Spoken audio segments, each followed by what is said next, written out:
las gracias otra vez a la Fundación MAPFRE por acogernos, darte las gracias a ti, amiga querida, gracias a la señora diputada del Común, mi amiga Lola, que sé que entre avión y avión ha hecho, te lo agradezco mucho.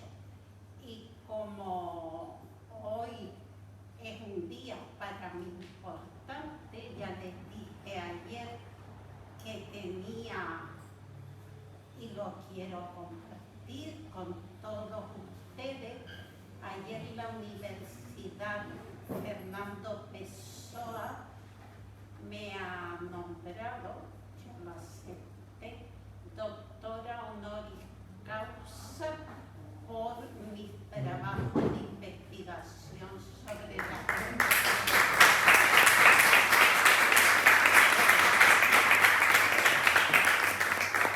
Muchas gracias.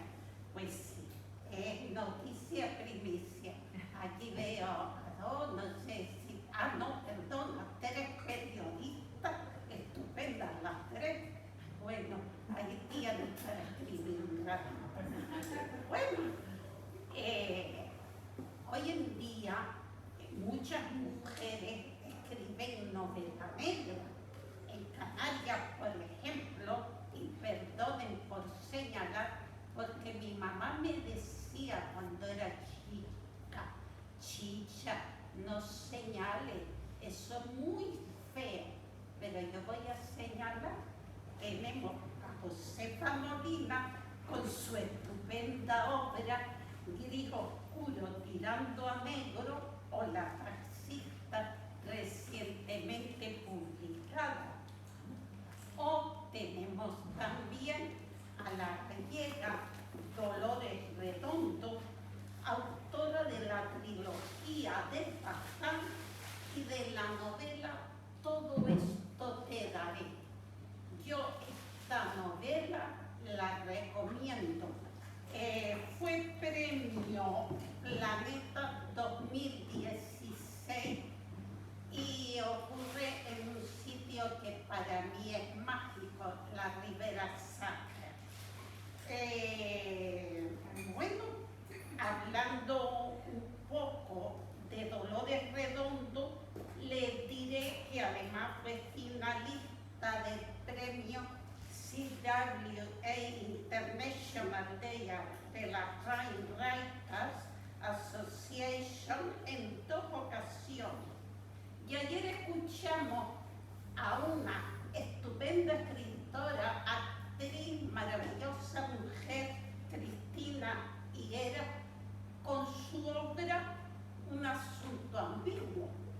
Pero bueno, yo hoy he venido aquí a hablar de otra mujer, una mujer fascinante, que doña Emilia era una mujer excepcional, adelantada a su tiempo, libre, con un gran sentido del humor, como demuestra en la deliciosa carta de amor que le escribe en su momento a don Benito Pérez Galdós, donde ella se ríe de lo gruesa que está, de lo que le gusta el bien comer, frente a un don Benito Pérez Galdós que tenía mala salud, que comía poco y que era enfermizo.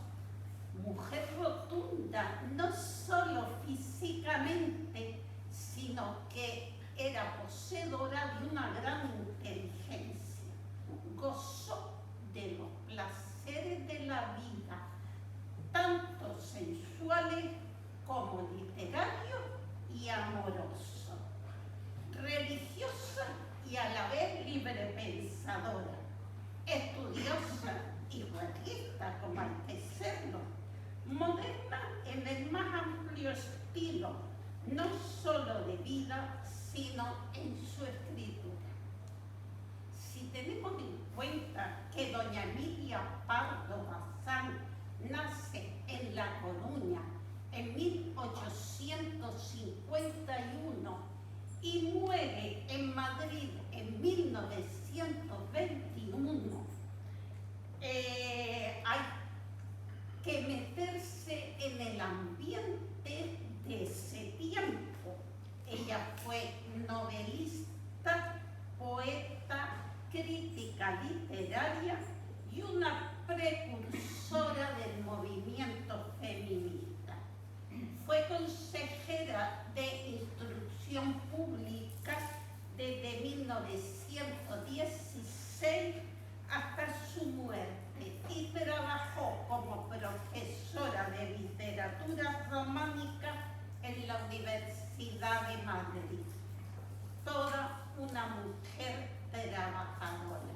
Entre sus obras destacamos las novelas La Tribuna, Los Pasos de Ulloa o La Madre Naturaleza. Hablábamos ayer de cuando se puso en televisión Los Pasos de Ulloa.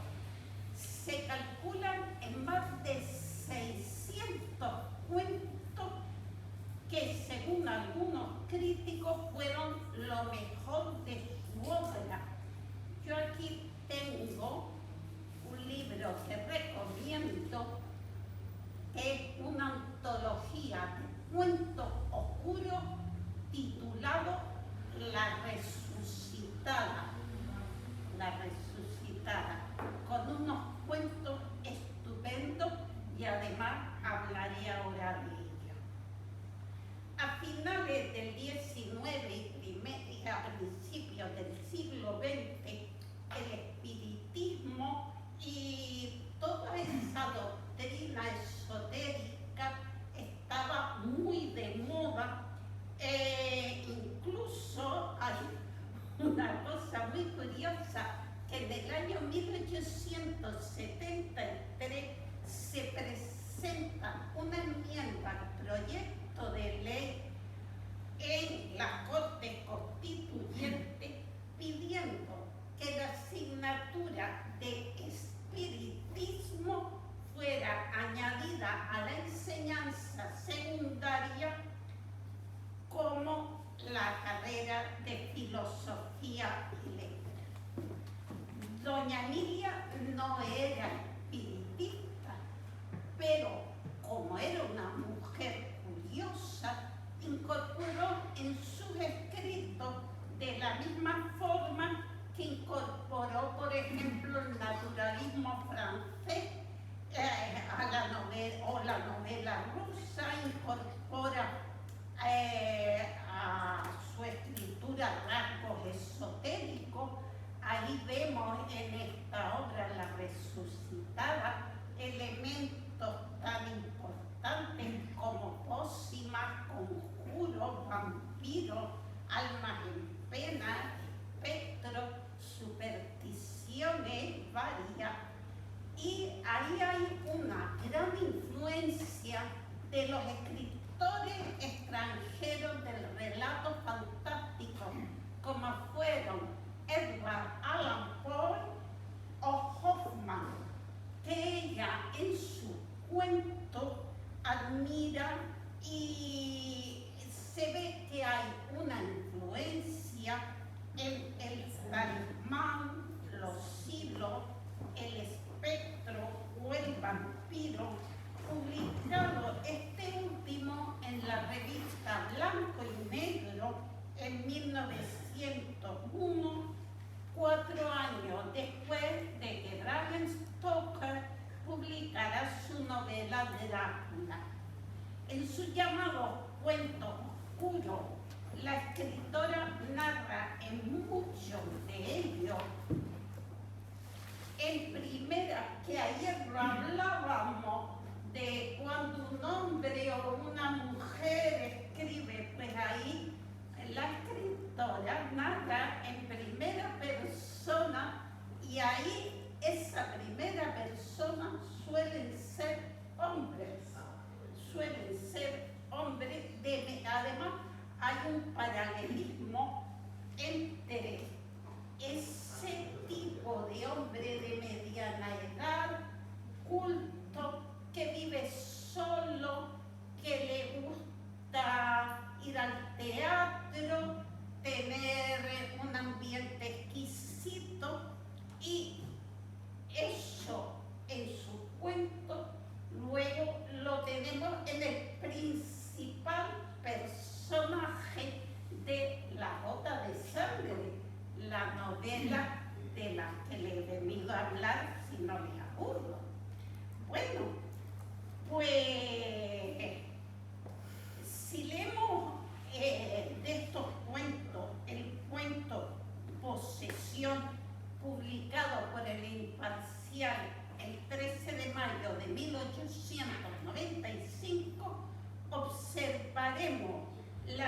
similitud en varios pasajes con la famosa película El Exorcista, sacerdote que quiere quitar el demonio, a protagonista que se niega que se lo quiten y se aferra a la creencia de que Dios quien le hace todas esas cosas y no el maligno, etc. Lean aquella estupenda. Bueno, siguiendo con su cuento, el cuento del Santo Grial, donde el protagonista vuelve a ser hombre culto, noble, lo mismo que les dije antes. Señala que en el cuento El vampiro, publicado en blanco y negro en el número 539 con fecha 1901, cuenta con maestría como el cura de Mondelle bendice la unión de su sobrina de 15 años con un anciano millonario muy mayor, deteriorado, al que tienen que llevar en una silla especial 2 fornidos mozos. Le llevarán en la silla de la reina hasta el santuario de Nuestra Señora del Plomo, donde se bendijo, y el desposorio de la joven quinceañera y el anciano de 77 y medio. Es una historia terrible, porque al final de cuentas nos está contando una violación de una menor que al final muere por los malos tratos. Se presumía al principio de al leerlo que el marido moriría y ella heredaría. Fue todo lo contrario. Bueno, en su obra El Espectro nos cuenta algo actual, la fobia a los gatos, a la hidrofobia, y a dónde lleva el protagonista, otra vez hombre de mediana edad, culto, equilibrado y con un secreto inconfesable.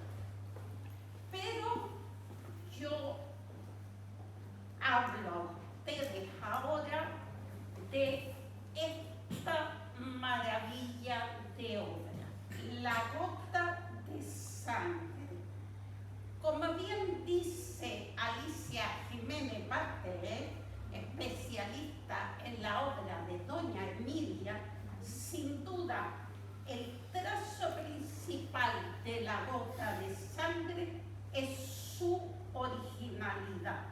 Nos encontramos frente a una Doña Emilia que subvierte todos y cada uno de los estereotipos del género.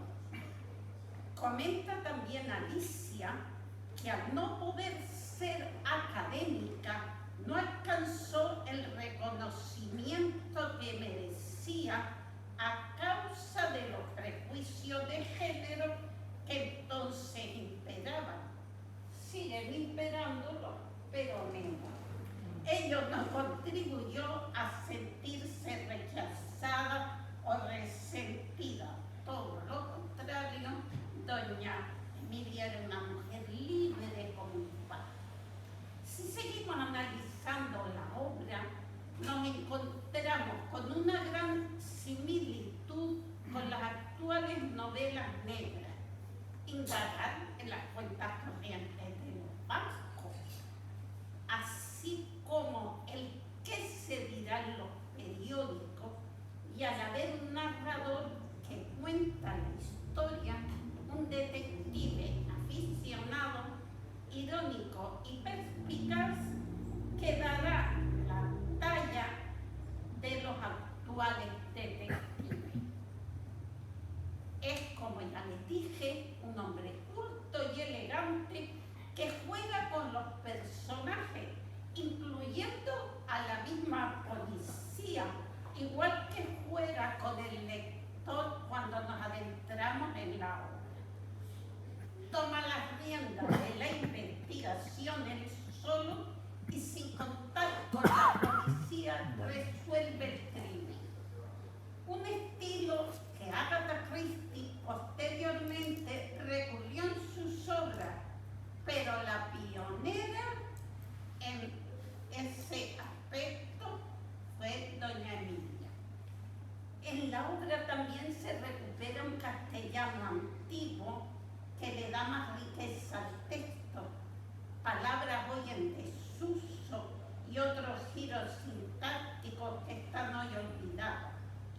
Sabemos que el lenguaje, como todo, evoluciona, pero leyendo atentamente esta obra podremos recordar palabras o giros, metáforas cargadas de humor, como cuando escribe: estará con algún pollete, Gonzalo es tan viejo que no puede con el rabo.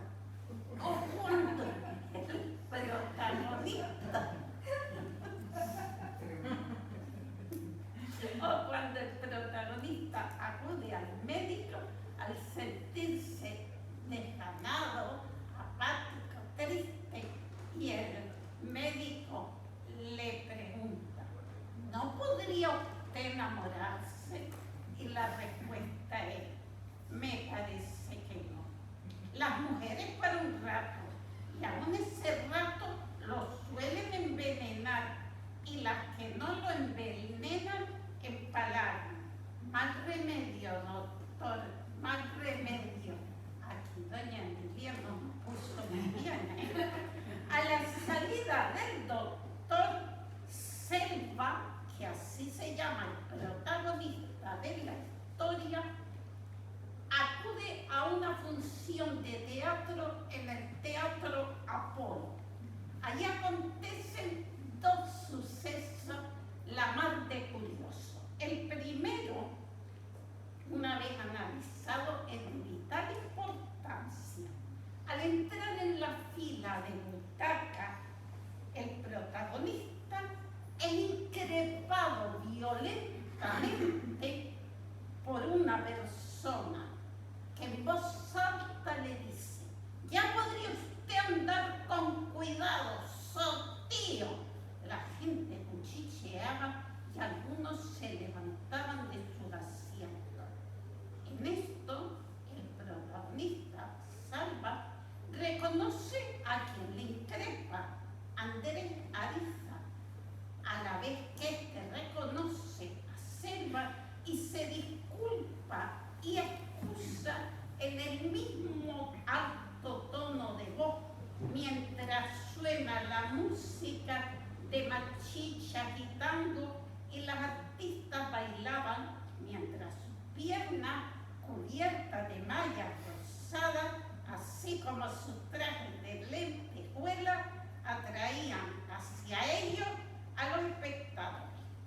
Mientras esto ocurre, Salva percibe un penetrante olor de gardenia y al mirar observa que en la pechera de la camisa de Andrés, que está arriba, hay una manchita roja apenas perceptible, muy diminuta.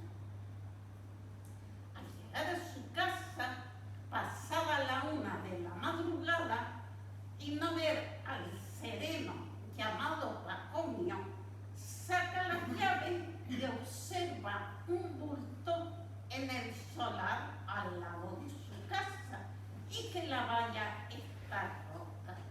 Ahí pasan una serie de acontecimientos y se termina el capítulo primero y la narración que continúa en primera persona, donde Selva acude al juez que lo cita. ¿Por qué lo cita? Porque el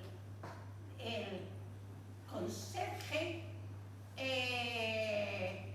al encontrarse y llegar tarde, se encuentra también con Salva, que está descubriendo quién es el muerto, a quien no conoce ninguno de los dos. Salva le dice: me voy a dormir, déjelo en manos del juez. Y así lo hizo. Bueno, seguramente Selva, le dice el juez, tendremos que marearle con motivo de este crimen. Ah, pero es un crimen. Continúa con el relato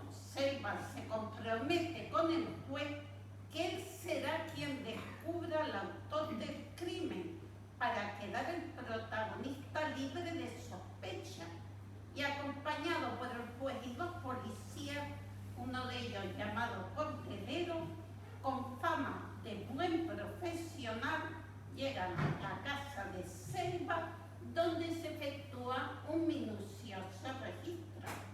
El protagonista describe su casa como una cómoda vivienda de posición económica y buen gusto por el arte y la literatura, y a quien le servían dos criados, un matrimonio, el Remigio y su mujer Teresa, los cuales estaban muy asustados ante la orden de mostrar la casa al juez. Hay que observar aquí que ya lo dije antes, que hay un arquetipo de protagonista siempre en muchas de las obras de doña Emilia. Pero volviendo a la resolución del caso, una vez registrado el comedor, el salón, el gabinete con su piano, y suben a la planta donde están los dormitorios y el baño. Ahí ocurre algo asombroso. Aparece la ventana rota y un envoltorio cubierto con una tela oscura y atado con una cinta negra de seda que termina con un lazo. A la pregunta de Selva le hace al servicio: ¿quién de ustedes ha puesto ahí ese envoltorio? No hemos sido nosotros, señorita. Eso ha entrado a través de la ventana. Cordelero colocó el envoltorio encima de la mesa donde Selva desayunaba. Al desatarlo, el policía aparece un abrigo de paño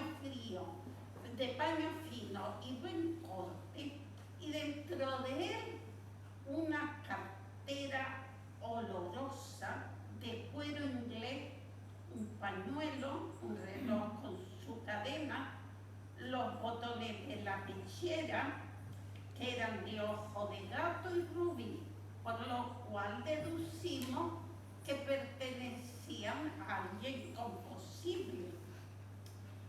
Bueno, el juez y el policía se miran asombrados ante esto, hasta que Salva les dice: Cordelero, le pido un favor, no toque los objetos de metal, es importantísimo para las huellas.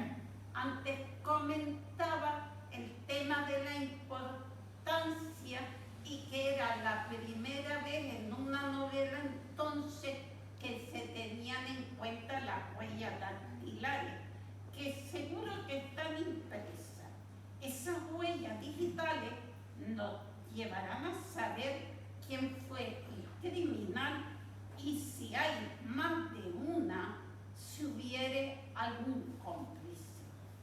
Tras esta explicación, Salva se vuelve al juez y le dice: desearía hablar con usted y con el señor Cordelero, reservadamente y sin testigos. Salen los criados y el policía, y Salva dice: hemos perdido un tiempo precioso, soy el primero en lamentarlo por no haberme quedado al levantamiento del cadáver por el juez de guardia. En el solar se había podido descubrir las huellas de los asesinos. Son lo menos dos, un hombre y una mujer. Sería maravilloso descubrir el pie femenino, pero ahora es inútil, las huellas están borradas y el paquete con la gabardina ha sido lanzado a la alcantarilla y a mi propia habitación, y así no hay forma de descubrir. Y yo soy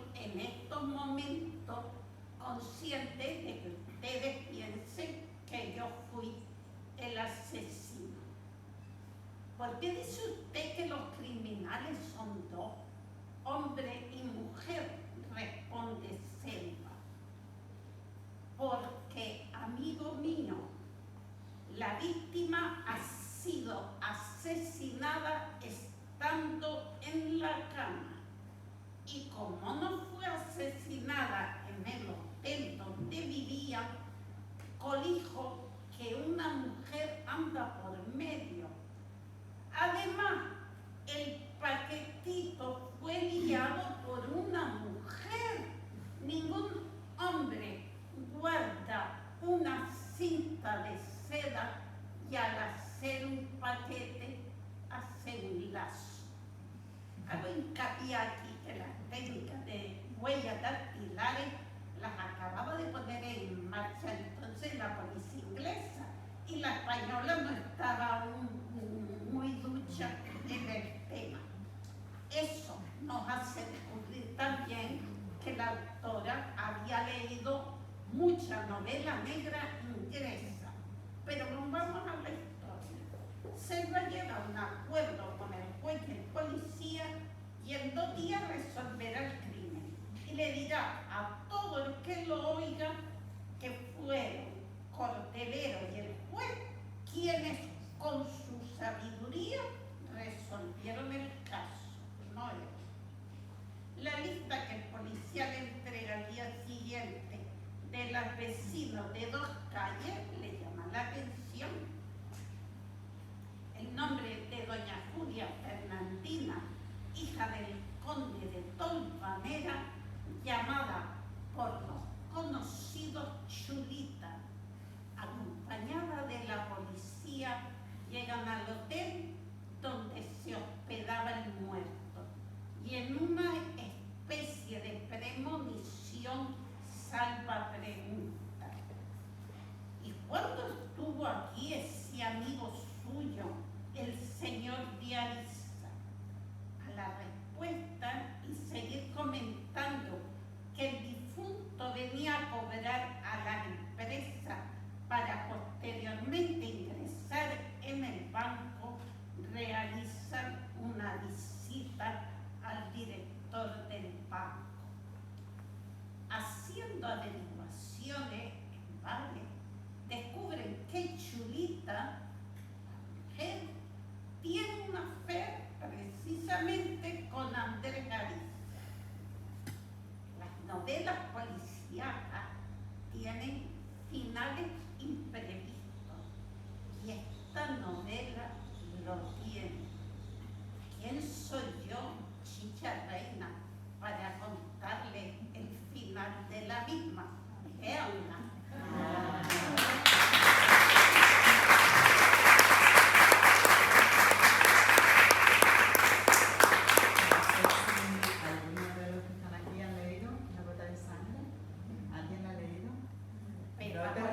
¿No te recuerda, Chicha, cuando tú hablas de una persona, un hombre de mediana edad, culto, la descripción de su vivienda, ¿no te recuerda un poco a Benito Pérez Galdós?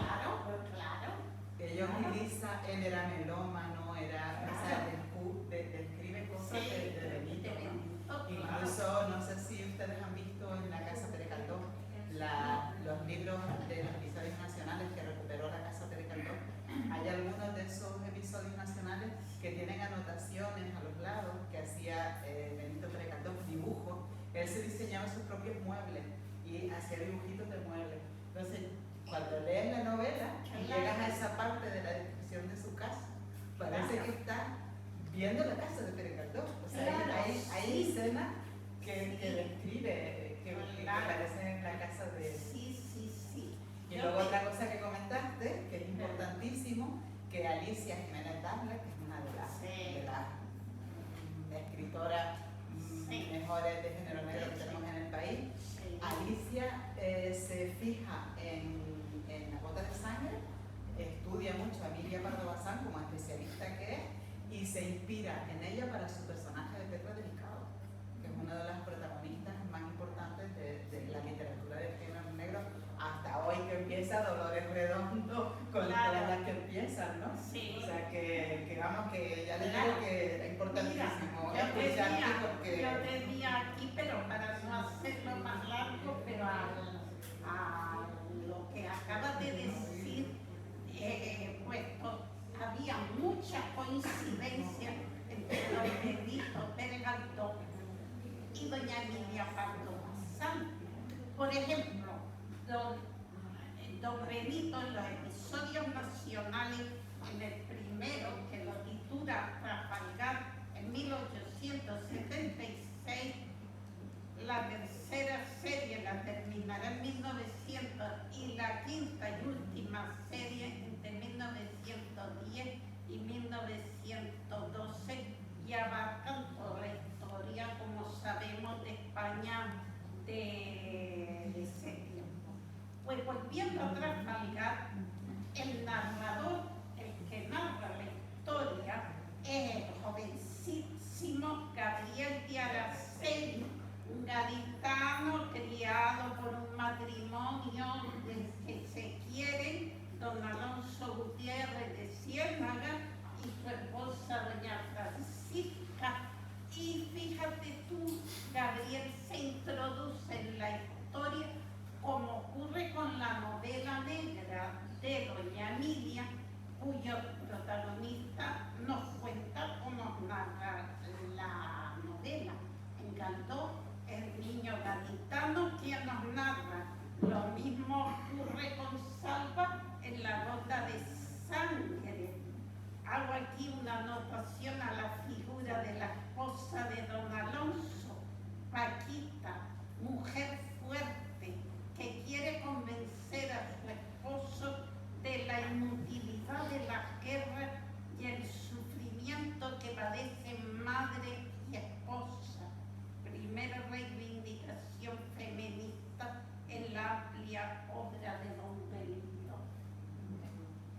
Pues como decía, utilizando estas palabras de Chicha, les decía al principio que para mí era la persona ideal para hablarnos de este tema. Creo que nos ha instruido muchísimo, que ha sido una velada maravillosa. Y utilizando al protagonista de Benito Pérez Galdós y sus episodios nacionales, que siempre decía, adelante